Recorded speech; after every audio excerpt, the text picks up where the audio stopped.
So, hi guys, hope you all are doing great and staying safe. I am Nandini Singh, your host for the day. I'm sure most of you must be quarantined or staying at home. So, Princha by Design Hill is back again with a new AMA roadmap to pattern designing, how to get clients and price your work with very talented Nana Lamba. Thank She's you. masters in print design from Winchester School of Art. Each one of Nana's design patterns are crafted by hand and inspired by her travels.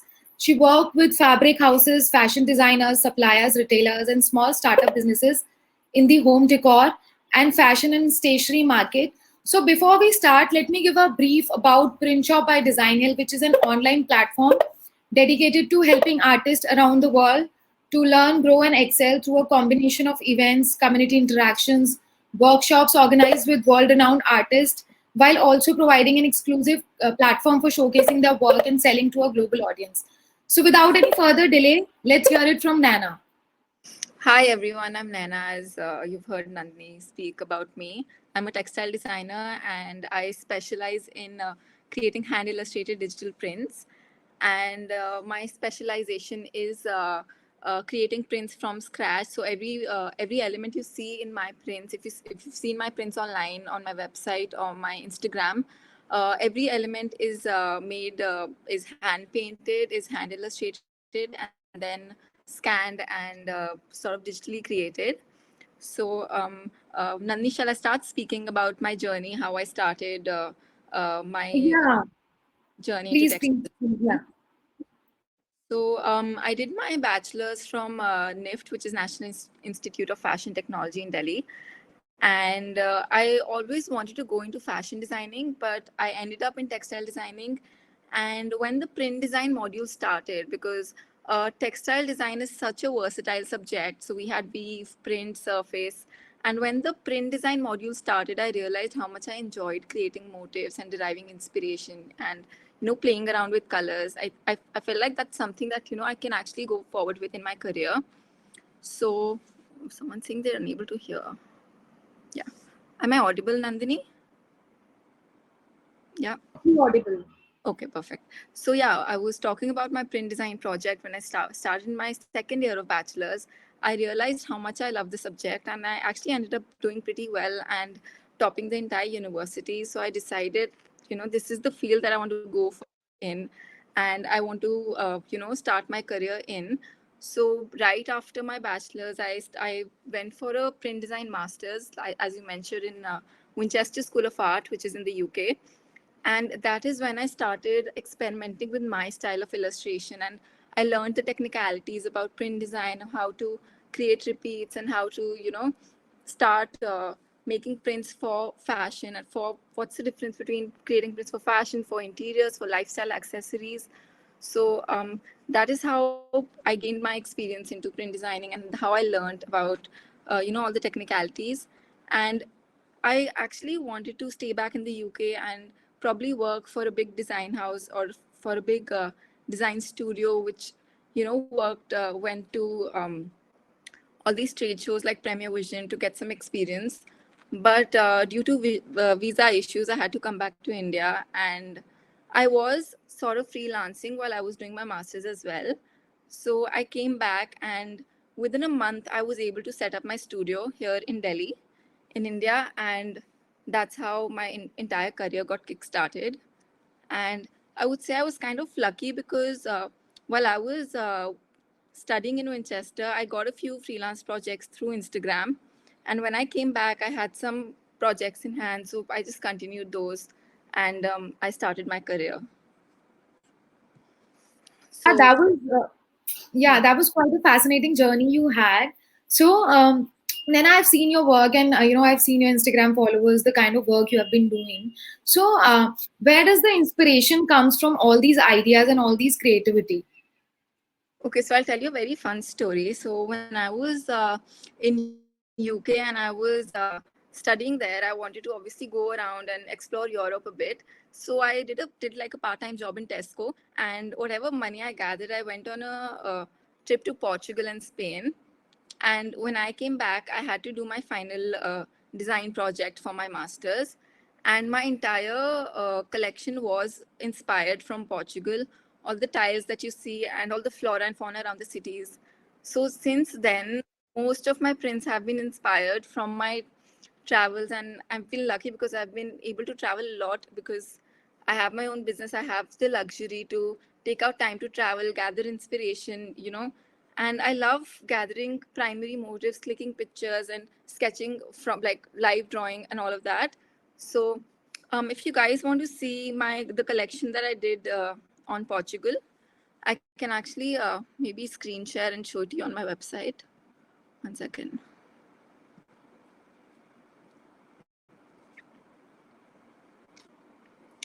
Yeah.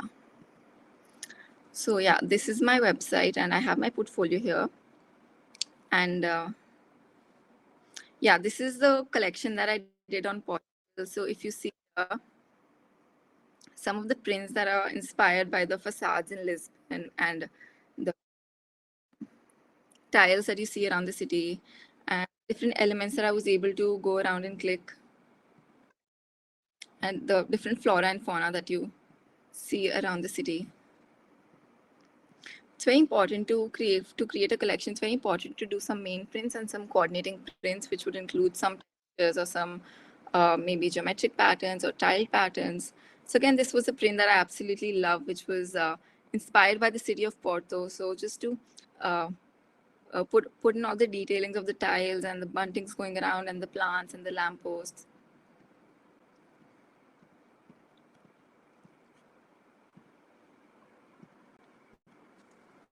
Yeah, so this was just a sneak peek of one of the collections that I did, inspired by Portugal. So most of my inspiration comes from my travels, and you see that if you see my Instagram, you would see a lot of tropical and floral designs, and that is mostly because most of my recent travels have been to tropical areas, and I love working around flora, fauna, and just working with different textures and different illustration techniques. Again, something that I would like to talk about is how important it is to use different kind of and experiment with different kind of techniques when you're hand illustrating. Because if you're just working with watercolors, if you're just working with markers, or if you're just working digitally on Procreate, all the illustrations start looking very monotonous. And if you're working with two companies that are competitors, you don't want the print to look similar, because then will obviously be a huge clash. So I've taken time to develop my own illustration style, but at the same time have as much variety as I can when I'm illustrating, so that we have a variety, and so the work is versatile, and I'm able to work with all these different kind of brands that I'm working with, including homeware, interiors, or fashion or lifestyle accessories. Yeah. That was a pretty great collection that you've shown, and everybody loved it. I can see the comments here in the chat section. People loved your work, and I've seen your Instagram. So yeah, I get it that and I've seen your pictures also that you travel a lot. So I get it. The inspirations comes from travel. So my another question for you would be like, what do you suggest for beginners or for freshers in textile designing? Okay, so again, talking from my experience, when I started out, first of all, I think it's very, very important to have a presence online. If you want clients to find you, if you want your work to be seen, you have to build up your portfolio. It could be on Behance, it could be your website, it could be on Instagram, but it's very important to start somewhere and have a presence online. And secondly, just start working on your aesthetic. Um, you can be inspired from other artists, because that's how you begin. Because when I also started out, there were so many artists that I was inspired by, but eventually you have to find your own style, and you have to stay true to that, and you need to know the difference between copying someone's work and being inspired from someone's work. So I think that's the biggest tip I can give when you're starting out. Just explore, and it will take time, and it comes from experience, but you need to explore your style and start building your aesthetic. Because for example, if you see my Instagram, if you scroll down, when I was still experimenting, I would work with all these different kinds of themes and different kinds of motifs, and then slowly, when I understood what the right client is for me, I started building up my portfolio around that. For example, swimwear clients. So some of the first clients that I worked with were swimwear from all over the world. I worked with some in the UK, in the US, in Dominican Republic, in Australia. So I realized that my work attracts these kind of clients. So I kind of got to know what the right client for me is. So once you build up your aesthetic, you would eventually know like what direction you want to head into. um, yeah, that's true that one needs to find their signature style. They cannot just seek inspiration and just make amend some changes, and then that can't be their own art. So yeah, that's true. So we have this platform, Pattern Designers Club, on Instagram, and we have that global audience, and we see a lot of budding artists who are into the industry. So some of our self-taught. So we have been getting this question like, is it really important to have a degree in, like you have, so is it really important to have a degree in textile designing or pattern designing? So for me, these 4 years in NIFT and the 1 year that I did my master's, it honestly more than it honestly gave me the time to explore what I really wanted to do and where I wanted to reach and what my ultimate goal would be. But if you know what to do and you already know, like you want to be a surface pattern designer, it's absolutely okay to start working on your skills, start illustrations. Then you can take some online tutorials on on the technical aspects of it, how to make the design into a repeat, and what kind of resolutions or sizes to work with. But there is a lot of technical things that go behind an artwork. It's not just all illustration work and handwork. There is a lot of digital work involved as well. So um, for that, I would suggest it's always better to have a degree. But if not, if you think you have enough experience or you have enough expertise, you can go ahead and start your own business. I don't think it's necessary to have a degree. That's true actually. So would you like to take questions from the questions tab? We have Yeah. people asking us questions. We have got a lot of questions here. So just choose one, whichever you're gonna take. Okay. So there are two questions by Molina and Rahul. So Okay. they got 3 and 2 upvotes. So if you would like to take them. Okay. So one is how much you charge and how much you get one design and or project. Okay. So every designer has fixed prices and it always varies. It depends on what your experience is, and how much you charge per hour and all of that. But I can give you some tips on how to price your work.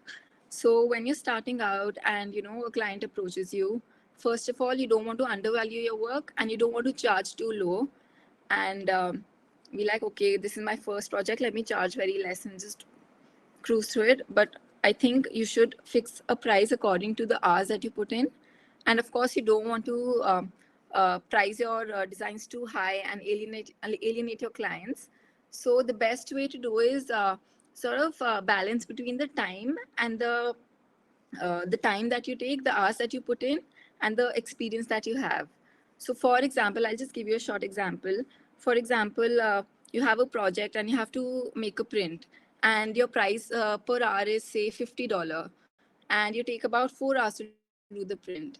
You would charge about $200 for a print. So again, with experience, the prices keep increasing, but it's very important to have a per hour price.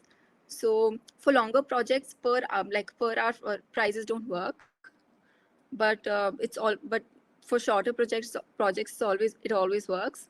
So once you have like a per hour price, you would know what kind of price you want to charge for a print or what kind of price you want to charge for a project as a whole. So you can start exploring that, and it's also very important to do some market research and go around and see how much other designers are charging in the same field.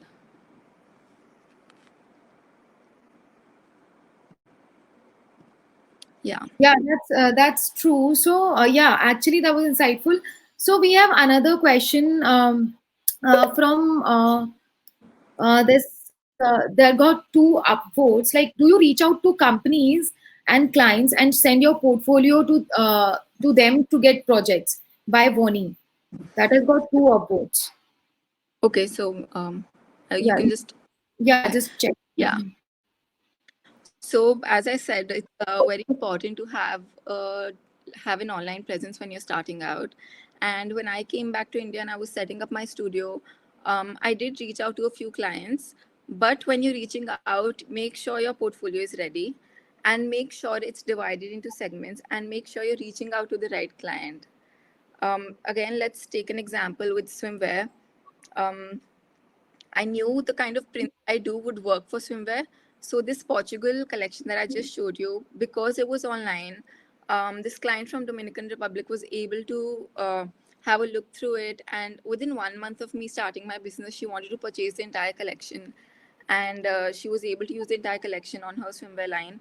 But I did reach out to other clients as well, who even if they didn't give me work, they could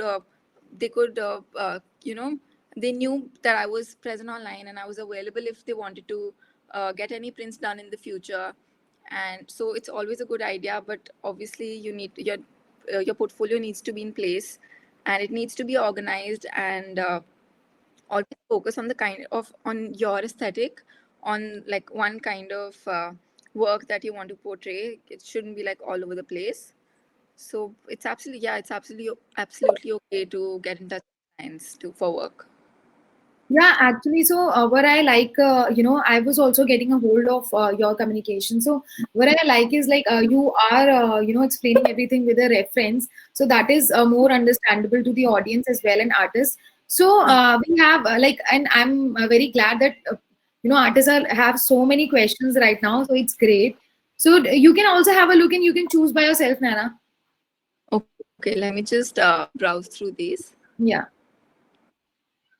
Okay, so how do I make it live? So just hold on. Give me a minute. You can just click on start live answering. Now click on start live answering. Yeah, start live answering. Yeah. Okay, so someone's asking, how do we determine an hourly rate for print design, and how do we determine a personal per hour rate? Like I said before, it depends on your experience, but again, do your market research.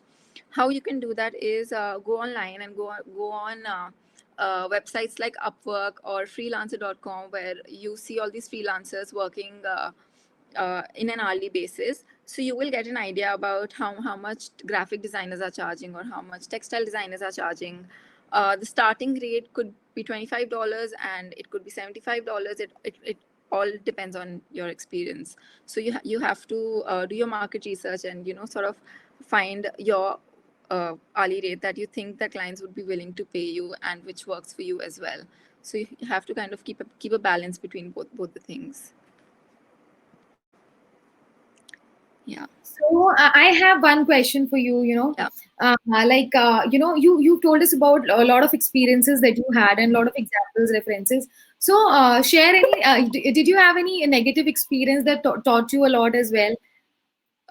Yes, of course. When you're working with so many different kinds of clients, you have all kinds of experiences. Uh, First of all, I wouldn't say negative, but an experience that taught me a lot was there was this client that wanted me to do a project for them, and it wasn't necessarily my style, and it wasn't the kind of work that I would do. But because the client was like, "No, I want to get done from you," I was like, "Okay, I'll go ahead with it." So I went ahead with it. I wasn't very happy with the result, and it all sort of didn't go well in the end, and just made me realize that it's always okay to say no to projects as well. And because I remember when I was starting out, I used to do a lot of graphic design work, which is not my forte, a lot of logo designing, which is again not my forte, but that's how I started as well when I started freelancing. So uh, slowly I started finding what really suits me and what my style is. So that was kind of a learning for me. And secondly, a lot of clients don't give you an advance when you're starting, which is very, very important. Never start a project without an advance, because I've had experiences where people where clients get the work done and they just vanish without paying you, or they just sort of decide not to go ahead with the project when you've put in so much hard work and so much heart into the project. It really hurts, but all of these are just learning experiences. So never start a project without an advance. So that was great pieces of advices. not just for beginners, like for, at any stage of your career. Yeah. Yeah. So let's take some questions from question tab. There is one with 7 upvotes. How do you copyright your work when you put your collection portfolio online? This by Okay. Yeah, so even I've been getting a lot of questions online as to how, like, how can you like protect your work online? Because I've been posting all my designs online. How do you keep a tab of if people are copying you? And the answer is I cannot do that. But at the same time, to get clients, I need to have a presence online. And what I can do is whatever designs I post online are already sold, and the copyright is with the client because I work with exclusive rights. Once the pattern is sold, it belongs to the client, and I usually tag the client on the design, and that is how I work with it. But when I'm posting process, it always works to add a watermark, but honestly there's not much you can do, because again it depends on the copyright laws in your country as well. So you have to be careful, and but honestly there's you can't do much about it, because you have to keep a balance between uploading your things online and showing it to the audience. And because if you're scared about people copying your work and not upload things online, how will you get clients further? So it's all about keeping it balanced. I only upload designs that are sold. I wouldn't yeah. upload any unsold Yeah, designs. I get it. So that's very practical advice. Like, you gotta do it, and you cannot stress Yeah. over it. There's no point. So I have one very, realistic question, or like a situation that we all are going through, globally. Quarantine, we all are quarantined, and we Yeah. don't understand like what to do. I don't think artists have much problem, because they have all the time. But still, I've been seeing people who are going crazy, staying at their home. So, what's your daily routine like, Nana? What do you do, to keep your sane and to be positive and creative at the same time? So I won't lie, I've been lucky because I still have a lot of projects in hand right now, and I haven't been out of work completely. Of course, some projects are on hold, but I don't work as much as I used to when we weren't in a lockdown. But I wake up, I get to work, and then um, whatever time I have left, I try to explore different kind of illustration styles and try to work more on my illustration skills, because I know there's a lot that I can improve. And again, I see tutorials online, or just try to learn something new in the design field. And I've started taking up interest in cooking, and I've been working out a lot. So literally the day goes by not really having a problem with this lockdown. Okay, so yeah, that's pretty great to hear. So, any advice or suggestions that you give to fellow artists in the community, what they can do to be positive around this, around this time? Just know that this will all end soon. And if you're just starting out, it's a great time to work on your portfolio. Start building your website, because making a website takes ages. It took me, I think, 2 months to put my website together. And it's a great time to start working on your Instagram page as well. Because you see a lot of people online these days. It's a great time to get followers as well.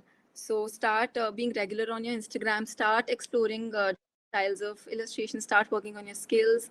Start working on make designs for yourself, and be your own critique, and just you can just work to make yourself better at this time, if if you don't have a lot of work in hand, because it's the best. It's honestly, you have some free time to work on yourself right now.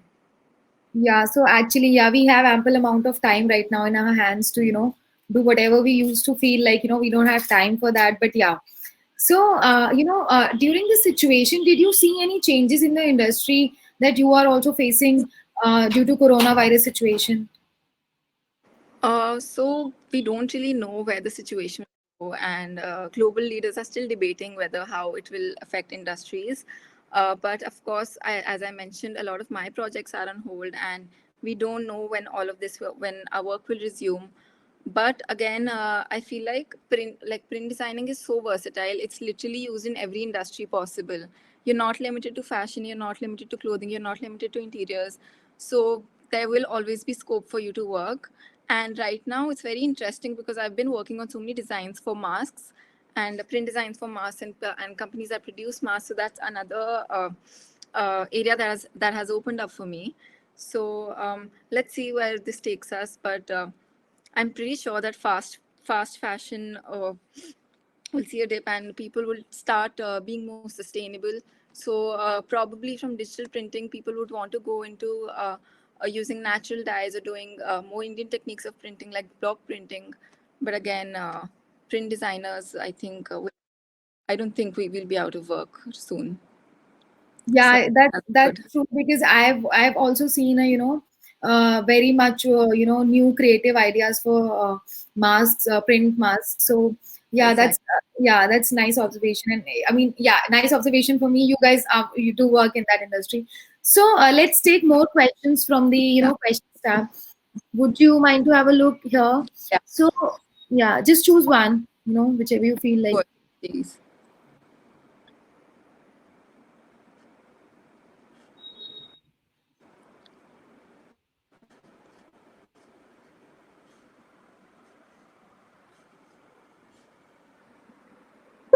So, guys, till the time Naina is, choosing the question, I have an announcement that we have a new, AMA coming up on 28th. Wherein you can find your strength as an artist. What strengths do you have as an artist? So, I'll be sharing the link in a while. So, do register over there.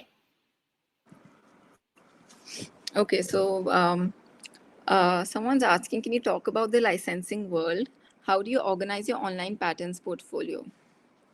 Okay, so I personally started with Pattern Bank, and I'm sure if you're a textile designer or pattern design, you must have heard of Pattern Bank. So they offer two kinds of licensing. One is the standard licensing, wherein you can sell your designs as many times as possible, but of course the pricing will be low. And the second is exclusive. So once you sell your design to the client, you cannot sell it again, and you cannot reuse the elements as well. So even when I'm working with my clients, I usually work with the exclusive licensing contract. So I sell my patterns one off, and I have a basic contract which says that I cannot reuse the pattern, I cannot not resell the pattern, and the client is allowed to use the pattern as many times as the client wants, and yeah, so that is how licensing works. And how do you organize your online patterns portfolio? So I personally don't have a pattern portfolio because I work on commission projects. I've been getting a lot of customized projects, so I like to take the brief from the client and develop the print from scratch. But a lot of textile designers do have a pattern library, so it's not necessary for you to post the entire library online. Uh, as we spoke about copyrights and about people copying your work, it's always great to like keep a combination of prints that you have for your clients to see. And if they're interested in you, you can give them the permission to see browse through your entire pattern library and select the kind of print they want, or just buy one off. But it's up to you what kind of module you want to go for. I personally like working with commission projects. Okay. So I'm so overwhelmed right now because I think people have lots of questions for you, Yeah. Nana. So I'm sure that they'll be DMing you on Instagram like they want to know this and this That's after so because true. Yeah, yeah. I'm pretty approachable when it comes to Instagram. So So let's take more questions. yeah, I'm just going through these. Okay.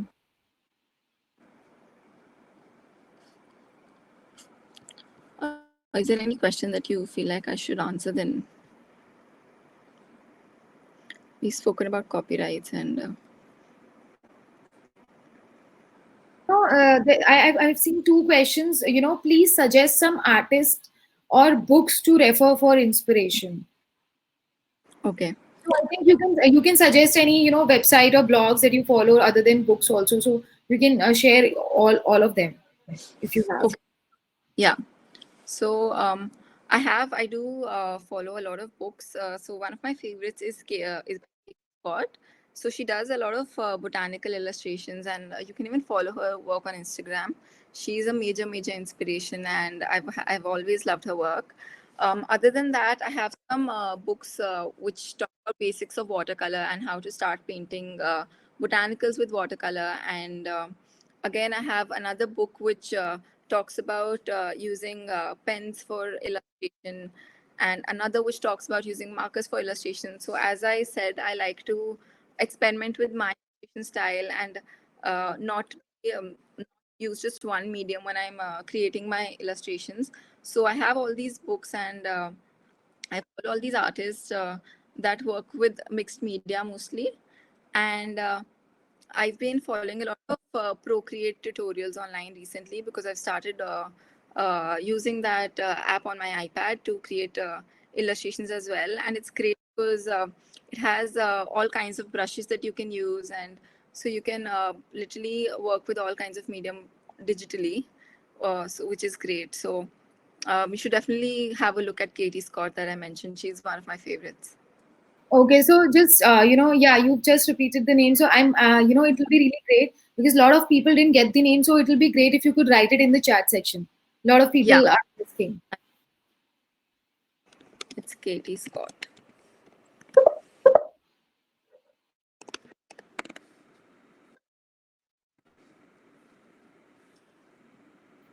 So I want to take another question. Yeah.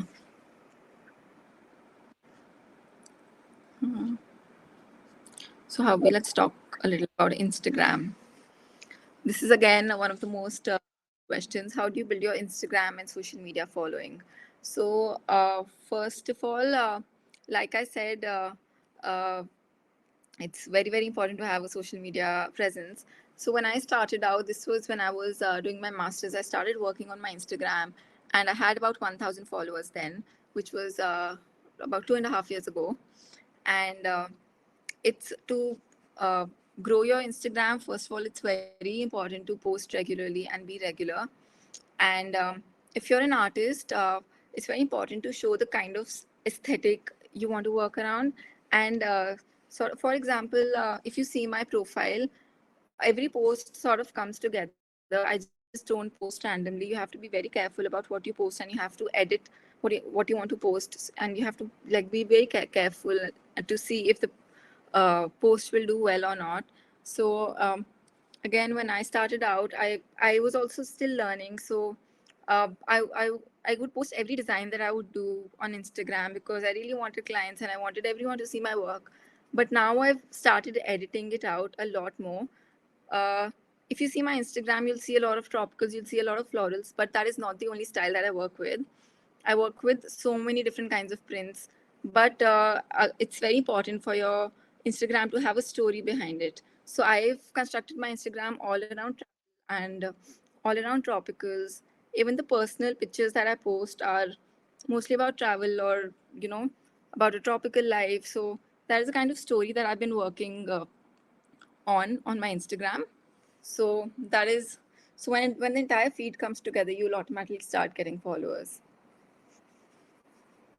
So that was really great that you shared because you are always active on Instagram, and I've seen a lot of great artists with great following. So they get so many comments, and so I mean that's also a great way to connect with your peers and fellow artists, and get not just get clients, but collaborate with other artists in the vicinity or the community. So yeah, that's great. Let's take more questions because we have time for now. Yeah. Mm.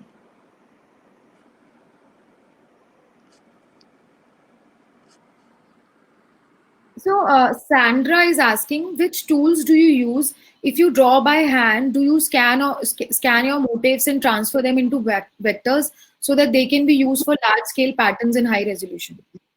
Okay. So yes, most of my designs are hand drawn, and you can either use a scanner, and it's best to scan them in high res, could be 600 dpi, or the easiest way to do it is to use your phone. I always use my phone. I use an iPhone, and I just use it to click a picture of my drawing. But I scan it. There is a lot of editing that goes into it.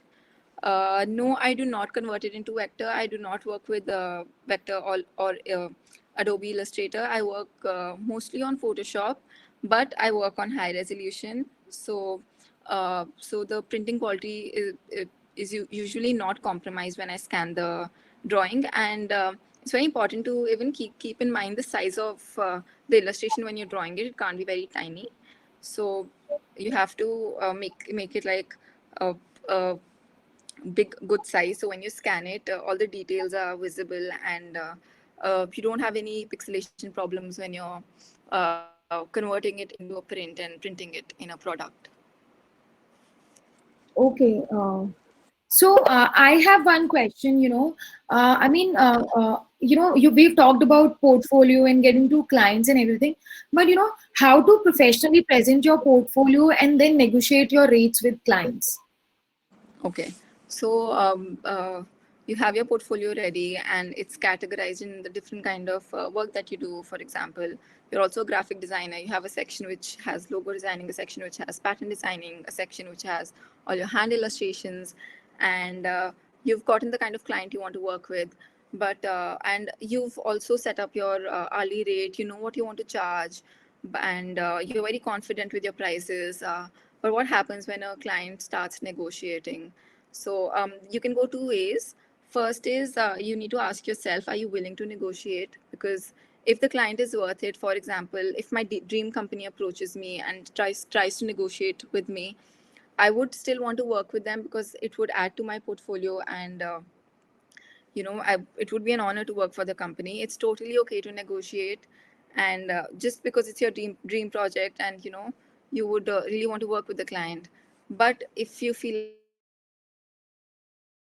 like you don't want to compromise on the quality of the work that you're putting in, it's completely okay to talk to the client about it, and justify how you've priced your designs, and how uh, exactly how uh, I've told you how to price your designs, and you can justify how many hours you'll be putting in and how much handwork is required when you're doing the design. And I'm pretty sure the client would like to continue working with you.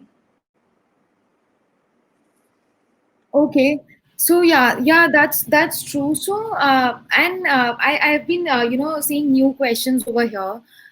So we there's a huge thing going on around Procreate. So Ruchira is asking us, is Procreate better than the traditional approach? Because I think Procreate is kind of easy to create designs and all.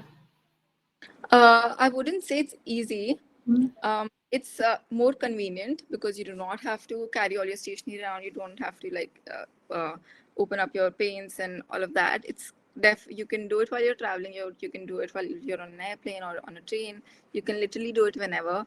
Uh, I don't know if it's better than the traditional techniques because I've been able to achieve a very hand illustrated look through Procreate, which works well for me personally. But again, it's up to you to find your personal style. Uh, Again, I do not work on Procreate 100%. I still use my stationery. I still work with my watercolors and my color pencils. So I think it's always best to have like a balance between both. And again, I also use Procreate to add detailings on top. For example, I have a watercolor illustration. I would scan it. I would clean it up and transfer it to Procreate and add some of the detailings digitally, which I feel like wouldn't be achievable by hand. So it's always good to keep shuffling between the both and combine both the techniques. Okay, so great. And we have more questions. Do you want to take questions? You want to go through the questions? Yeah. I think Nikita have one question with 5 upvotes, if you can see. Uh, One second. Uh,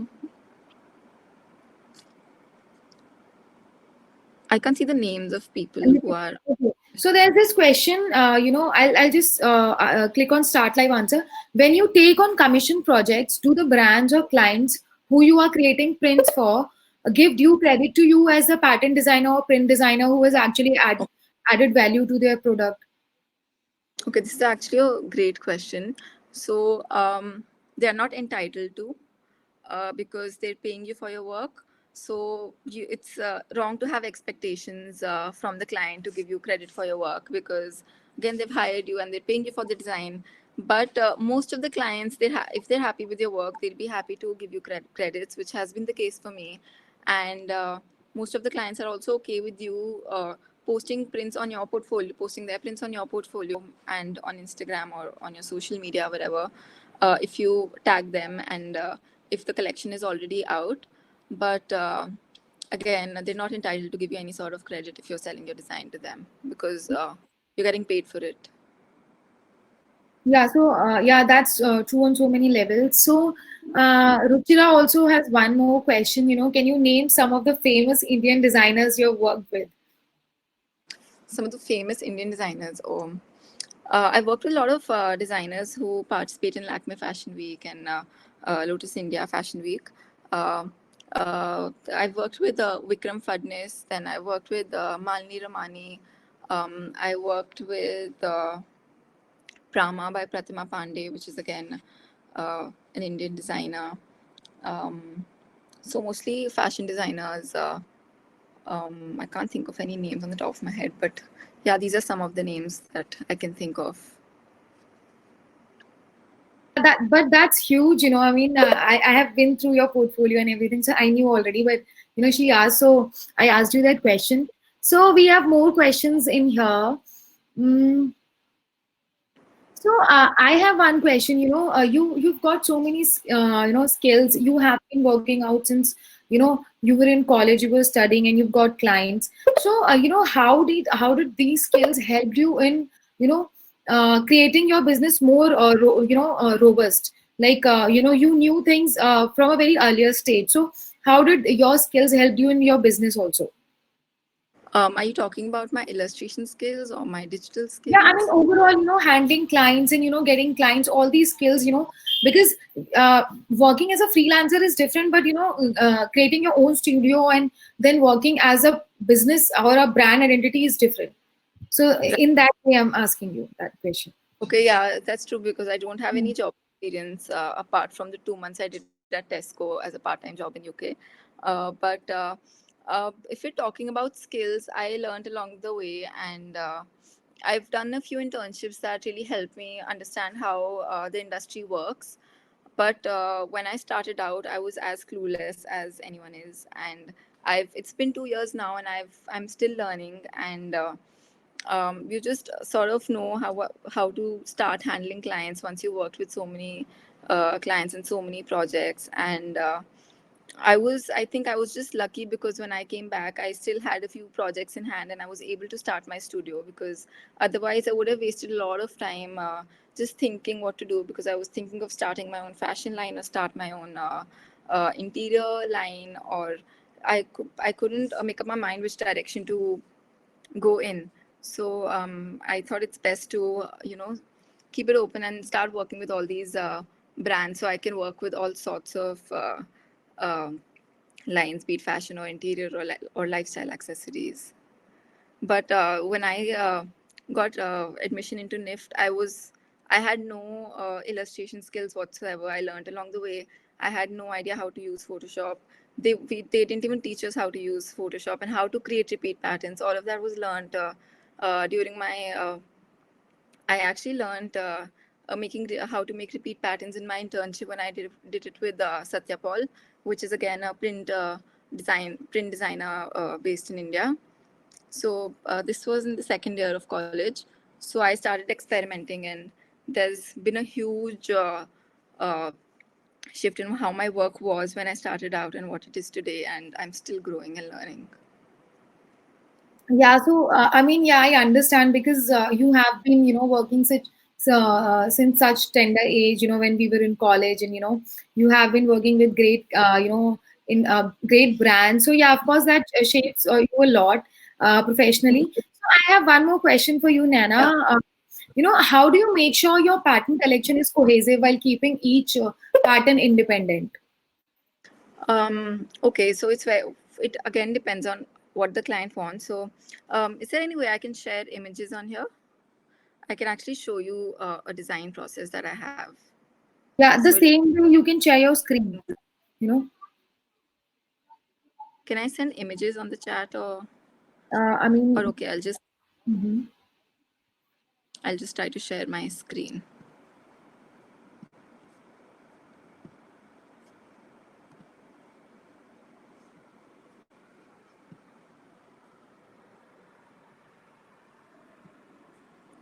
1 second.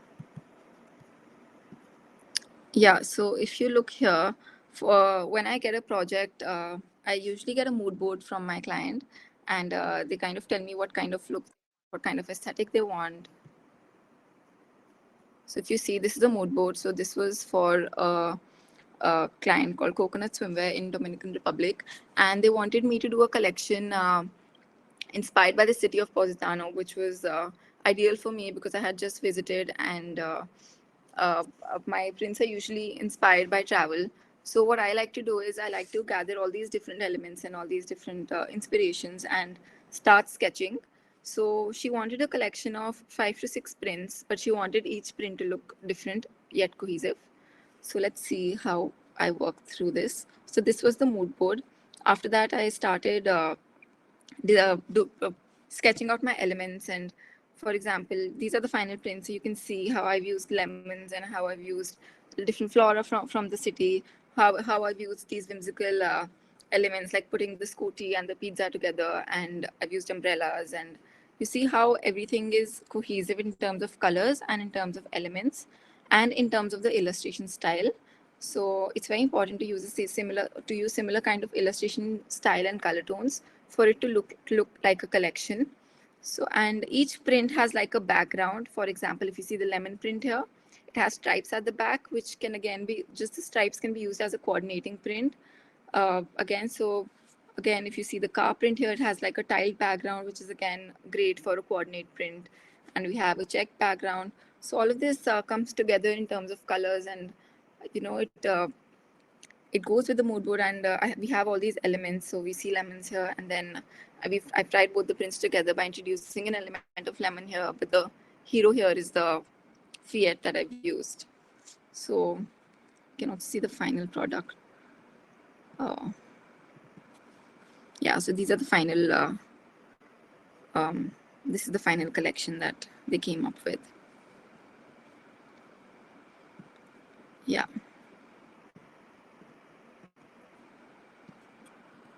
It's lovely because and the presentation was so good. I mean, like you and the I think the best part, I'm sure the audience would agree with me. The best part about your answers is like you give references, and you have all the pictures and images to make everybody understand it in a better way. So let's take one or two questions more, and then we'll call it off because it's been so long that you've been speaking continuously without a break. That's fine. Okay, let me just go to the There's question. this cool, I mean, chill question. What's your dream job? Yeah. Though you are pursuing your passion, but Kamran has question. What's your dream job? Do you want to answer that? So if not designing, it would have to be something related to travel. So maybe a travel blogger, or maybe a travel host, or something related to travel, because I do love traveling. But again, as I said, I'm very lucky that I do get a chance to travel quite often because of my work also, and because I can afford to take time off my work and just go explore the country or the world. That's Yeah, true. so So related to one more question. It's you are doing pattern, and all these are all pattern artists. So just imagine you could be one pattern. So what kind of pattern would you be? if I could be a pattern, it would have to be something with coconuts, because coconut water is one of my favorite drinks, and I love taking a tropical vacation. I love being by the beach, and I think just being by the beach and sipping coconut is something that I love to do. So it would have to be something related to palm trees and coconuts. That's interesting because that really goes with your Instagram feed also. Yeah, So exactly. you want to take up more questions? You want to have a look? Yeah. Just for once, and then we'll just call it off because it's.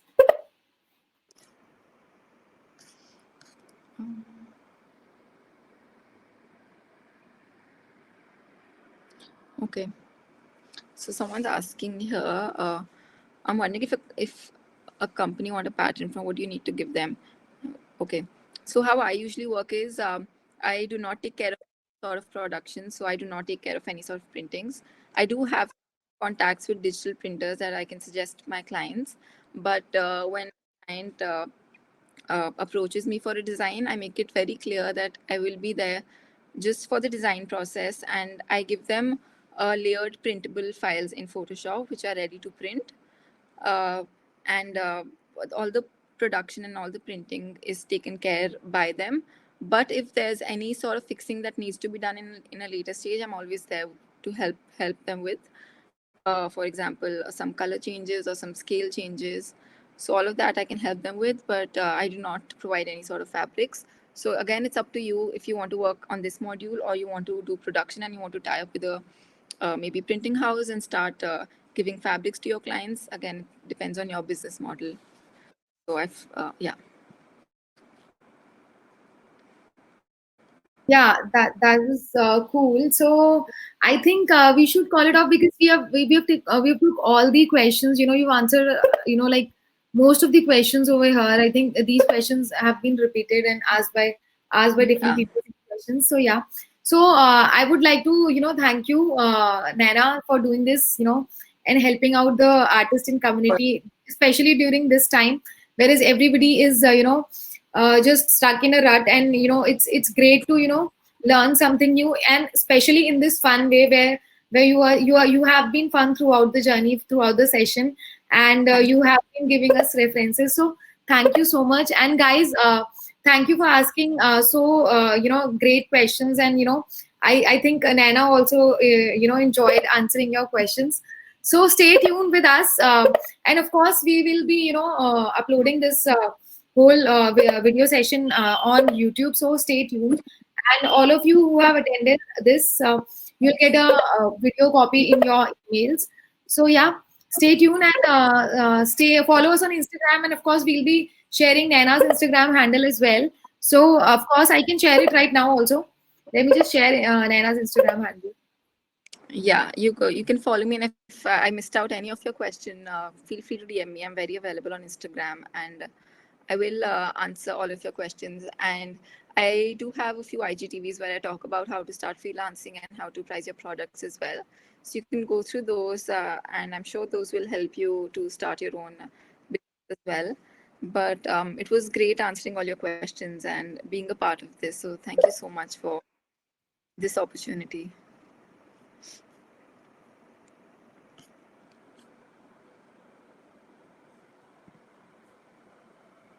So thank you guys, and thank you so much, Naina, for doing this. So guys, we'll take a leave now, and stay tuned. We have an upcoming AMA session coming up with Tyler Pete, wherein you can find your strength as an artist. That will be live on 28th of April.